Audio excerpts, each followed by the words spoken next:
Welcome to the Ryan Holtz Show.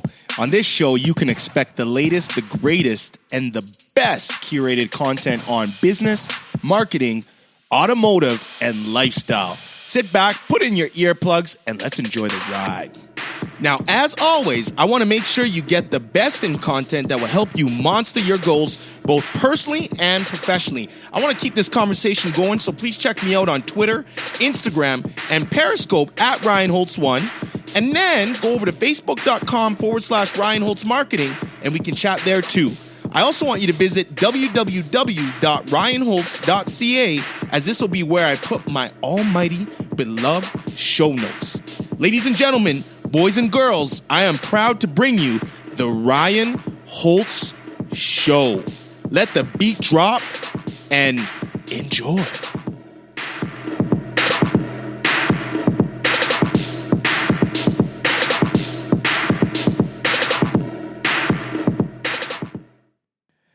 We are all born equal, but one must work really hard to remain stupid. That's my man Benjamin Franklin right there. And welcome to episode 5 of the Ryan Holtz Show podcast. Today on deck, I have an amazing show for you. We are going to talk about how attendees can get the most out of their business conference experience. Meaning, when you attend a conference, whether it's for work, personal, how can you get the maximum value from your experience and that ticket price that you paid? And we're going to talk about that today. So, conferences, I think, are amazing. And, in the previous episode, we talked about networking and not working, but conferences, I think, are great. Now, there is a ton of conferences out there, so you have to really, before you even decide what conference you'd like to go to, I think you need to clearly state and write down your goals, meaning if you're a small business owner or you're a medium business owner or you're a large business owner. So let's talk about an auto dealership. In automotive, there's conferences, it seems like every week. And, a lot of the dealer principals, sales managers, general sales managers, service managers, marketing managers, internet directors, managers are all looking for new ideas to enhance the day-to-day experience, ultimately making the car buyer or somebody who's coming in for service his experience a lot better. So a lot of dealer principals, they're going to the conferences to check out the latest and greatest in marketing, and to hear all the presentations from Google and Facebook and all the third-party vendors to see, what are customers doing online, what's their buying cycle, and they have clear goals. Now, a lot of those same dealer principals come back with, about 100 chicken scratch points, and then they basically drop it off on their team and say, let's implement this. And I think that approach can be very, very daunting. So I will use the automotive as an example today because I do know it well. I've worked in it. I've seen it both from the employee, the consultant point of view. So I know working with dealerships now through my company, and then I know what it was like when I sat in a dealership and worked with the vendor companies and the ownership personnel. So let's get right into it. Let's paint the picture. So I am super excited. Now, the first thing I do when I want to go check out a conference is, where's that conference going to be held? If it's going to be held in Omaha, Nebraska, I don't care who's speaking at that damn conference. I do not want to attend the conference. Omaha, Nebraska is not sexy. Now, I've never been there, and I don't know if I ever will go to Omaha, Nebraska. And shout out to all my Nebraskans out there, but it just doesn't seem like a place that's like a tourist destination. You know what I'm saying? But once I see that conference that's like in New York City, or it's like in Jamaica, or it's in Miami, or it's in Toronto, Vancouver, Calgary, even Edmonton, somewhere there's some stuff to do. I mean, I'm already setting the stage, baby. It's the soap opera. I mean, we already got the city picked out. We know that we're going to go to the conference, but we also know that a lot of the reason we go to conferences and the fun about going to conferences is what happens after the conference. And what happens after the conference stays on Facebook, Twitter, Instagram, Snapchat. You get what I'm saying with this? So we got to really dictate where we want to go, and what city we want to go 2. I got Uma, who's my office dog right here. She is bumping my feet. We're having some fun. But Uma wants to say hi to all the audience, and she also wants to say thanks for listening. So, number one thing you can do is visit the conference's website, the organizer's website. Check out the speakers. Check out what they're doing for their social media. And the best thing I can really say is get on their social media. So if they're doing Twitter, if they're doing Facebook, Instagram, get on those channels and just see some of the posts that are happening. But I don't necessarily just like to look at the posts of the organizer or whoever's holding the conference, but other people who are going, because it gives you a chance to introduce yourself to them. But, a lot of them are kind of saying what their goals are. So some people send out tweets like, hey, looking to maximize and understand how we can better our ROI, return on investment, or, how can we retain our staff or employees a lot better? So now their goals are starting to become your goals, because maybe they're goals that you didn't even think of, but now you can add them into your list. And I think that, again, when you go to a conference, the speaker is up there giving good information, but a lot of the best information comes from your fellow attendee or conference goer. And I think that that's something that has to be clearly defined and understood, okay? So if there's a hashtag, for instance, I just spoke at the Dealer Talk X conference in Calgary, there was a hashtag associated with it. So what I did is I went into Twitter, typed in the hashtag, went into all, and then just seen the conversation that was going through. And it gave me a chance just to kind of see from the speaker standpoint who the attendees were going to be, what some of the questions that they had, and then it also helped me to format my presentation to make sure that they got the best value. And a lot of the tips I'm going to be sharing today work both from the speaker perspective and the actual attendee perspective. For me, I do speak at several conferences, so for me to give a good presentation, I really have to put my mind into what the attendee is looking to get out of it, and pretty much basically pretend that I'm sitting down there with the attendees just having a roundtable conversation, okay? And I will, in future episodes, talk about tips on how to public speak and, how to create an engaging presentation. My presentation style definitely is evocative, so I go there. Maybe I shouldn't go there, but I do go there, and I've had some criticism for that, but I've also had some really great things because of that, and it's kind of an oxymoron, but that is the reality, okay? Another point, reach out to some of the speakers at the conference before you get to the conference. I think it's great. I mean, the website's going to have all the speaker bios. It's going to have the topic that the speaker's on. It's going to have, their headshots. It's going to give you a chance to really see who the speaker is, who you want to see, and what their presentation's going to be like. I personally like to, check the speaker out. I mean, if somebody's talking about digital marketing or social media or, ROI or video marketing or personal branding or influencer programming or whatever the case may be, I want to check them out on their social media and see, how they're using the tools. And, it's kind of one of those things. Are they, preaching what they practice, or, are they practicing what they preach, or are they doing neither? Because I think that, some speakers I've encountered, they're sending out a message, but I don't know that they're doing it themselves. And I think that, you kind of lead by doing, so to speak. But furthermore, it just gives you, the conference goer, the attendee, a chance to really see what the speaker's about, get to know them online, because you're going to be able to take some cool selfies offline. So check out the speaker, who they are, what they're saying, what their message is, and, determine who you actually want to go and see or hear.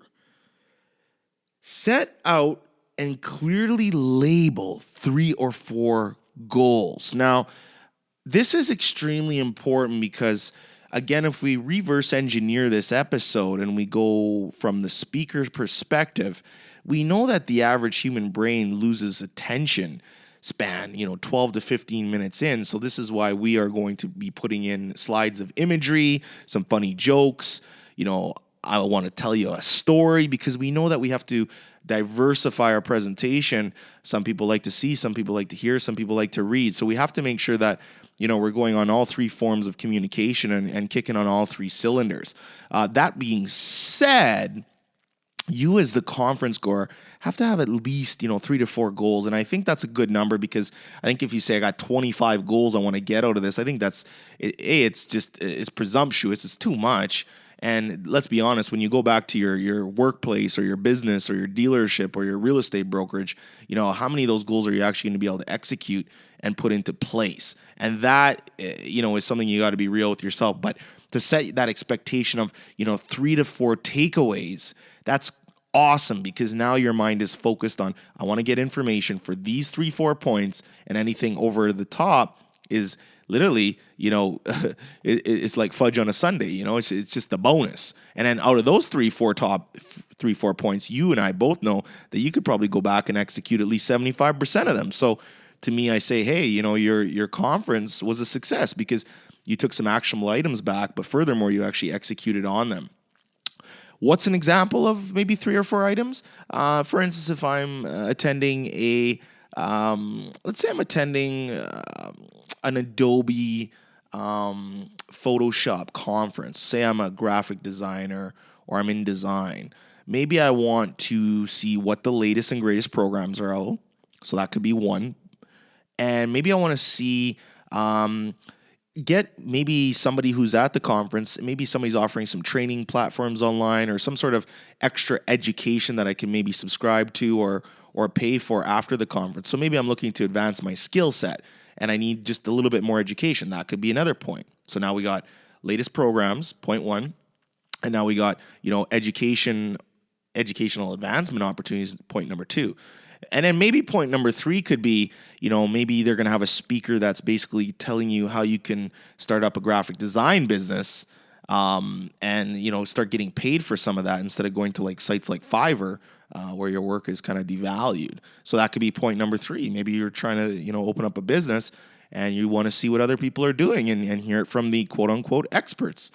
Okay. Now, the other point you can do prior to going to this conference. And again, this conference is going to be in like Los Angeles, California. We're going to be going down Sunset Boulevard. We're going to be chilling at all the A-lister clubs. I mean, I'm painting the picture for you folks. We're going to have a couple adult beverages, and we're going to sail off into the sunset. But that's after the conference. Let's get back to the conference. Okay? Reach out to the event organizers. Introduce yourself. Ask them questions like, what made you want to organize this event? What's some of the feedback you've gotten in prior years of doing this event? Don't be shy. I love seeing who the event organizers are and then going on LinkedIn and checking them all out so that I can connect with them and then read their bios, because I find it extremely interesting, what made them decide to organize this event. And furthermore, what's their background and how do they even get into this? Because I think by doing that, it's always cool to get into the brain of somebody who's actually creating the event, because they're creating the event for probably the same reasons that you're attending it. Otherwise, they wouldn't have an event and you wouldn't be attending, which means the conference wouldn't be a go. So, even though they're the organizer, they're probably right neck and neck with why you're even attending. So that's something to think about, okay? Now, here's what I see a lot of at conferences. The decision makers, a lot of the time in the companies, they'll get whisked away by some of the sponsors for a nice dinner or cocktail or something like that, because the sponsors want to land some business. And they know that, to land some good business, you can't be standing around a group of 100 people and say, let's sign a contract. Most of those deals are done in more of an intimate setting. That's, now we can get down to some one-on-one discussion, figure out some needs and wants, okay? And then once the decision makers are whisked away, you have a lot of the team, so the support staff. They're the ones that are sitting in the big rooms kind of hanging out and relaxing and doing that. Now, if you notice a lot of the conferences, the speakers will stick around for a bit, but the speakers are usually gone. Now, what you need to do to make sure that you can get a little bit of time with the speaker is get up to that speaker before or after they're speaking immediately and get in there for some questions. Because some of the things that I get a lot of the time is, hey, Ryan, I really wanted to ask you questions. Sorry I missed you. And they'll tweet that to me or they'll Instagram that to me. And I kind of think about it, I'm like, well, he never came up right away. And some people I think get completely shy or whatever the case is. But if you want to talk to the speaker, you want to talk to somebody specific, get at them ASAP. Get that selfie, get that phone ready, because everybody's time is limited, so everybody's moving around quite quickly. With a lot of the speakers, I mean, they're flying in, they're flying out. So literally after they speak, I mean, they'll stick around for a few minutes, and then they're literally off to the airport or to the public washroom to change into their airport attire. I have done this many, many times. Change out of a suit in a nasty public washroom and literally put my suitcase on top of the toilet, open up the suitcase, put all my clothes in, and then put 2 pieces of paper towel down on the ground because I don't want to step my socks or my bare feet onto the floor and trying to get all my stuff done without actually touching these nasty washrooms. Anyways, that's a true story, but this is sometimes the life of a speaker. So again, from the attendee perspective, I'll give you an example of a few attendees that I feel have just like monstered their conference experience. One person came up and said, "Hey Ryan, I went and read your blog, so I got like these 3 main points I want to make," and they had them listed out. So they had 3 quick questions, and they were just like, this person must have been on my blog for at least 30 to 40 minutes reading, because like some of the points that they had made, I mean, this is like deep into the blog. So they literally had to do their homework. And then they basically said, I've already followed you on all the social media channels. And then they took a quick selfie. And then by the time I looked at my phone, I mean, this person had already blew up my Instagram, blew up my Twitter, was on Snapchat, added me on LinkedIn, and became a fan on Facebook. So this person was game ready for their conference, okay? Again, I love conferences. I think they're amazing if done right, because it's kind of like the Amazon of whatever you need all in one place over the course of 1 to 2 days. Now, I wanted to do this episode 5 after 4 because I talked about networking in the previous episode, because this, to me, is better use of your time going to a conference, because it's almost like a million networking events really well organized over like the course of 1 or 2 days. So it's like a sprint of mental information. That being said, that's why we talk about preparing for it so that you get the most out of it, because everything's going to happen relatively fast. Plus, there's going to be a lot of distractions. Again, Los Angeles, California, Sunset Boulevard, A-list nightclubs, adult beverages. I mean, all these things are going to boom. Okay? Now, as a conference goer or an attendee, take every promo item that you can get, whether it's a handout, whether it's a card, a business card, whether it's a download USB key link, and put it in your bag and just put it there. Because I know that you might say, oh, this is not of use to me right now. But trust me, once you leave the conference, a few days pass and you can actually go through everything. Sometimes there's a lot of extra information on some of these resources that you wouldn't even think of, because probably the speaker didn't even mention it, or the organizer sometimes doesn't mention it, because again, there's so many moving parts and it happens so fast that a lot of people are, we're humans. We don't always mention everything. But that's why you as the conference goer needs to be, held responsible for that, and kind of take some of that responsibility onto yourself, because that's going to give you an amazing experience. Okay. Conferences that are absolutely massive in numbers, I think are a little more challenging, because there's so many people there that it's like one big concert.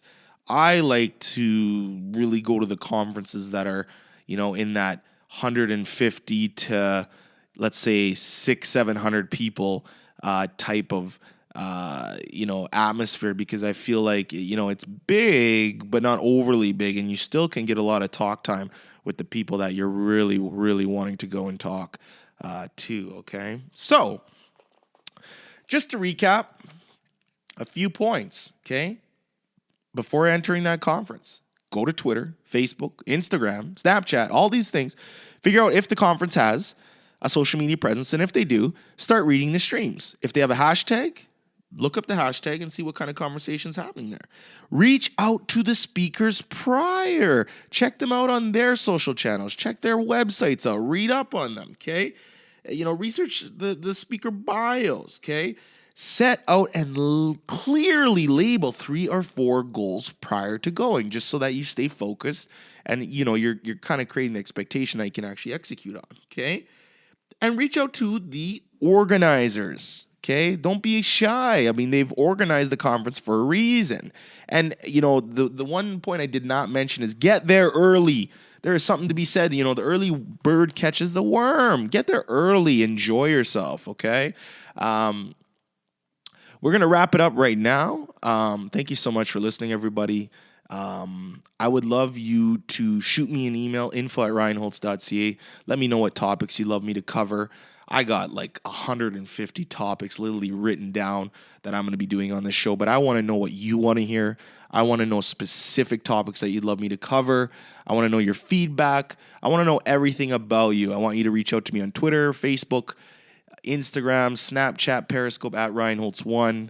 Search me on LinkedIn. I'd love to connect with you. And if you have gotten value from this episode or this podcast to date, please rate it in iTunes or Google Play. Write a review. Give it a 5-star review. I would be much, much, much, much appreciated if you did that. Okay, it'll also be on my blog, the show notes, ryanholtz.ca. And I'd also like to know what conferences you love and what are your tips and tricks when attending a conference. Boom! Episode 5, tips on attending a conference. I hope you got some value today. Take care, everyone. Thanks for listening. Boom.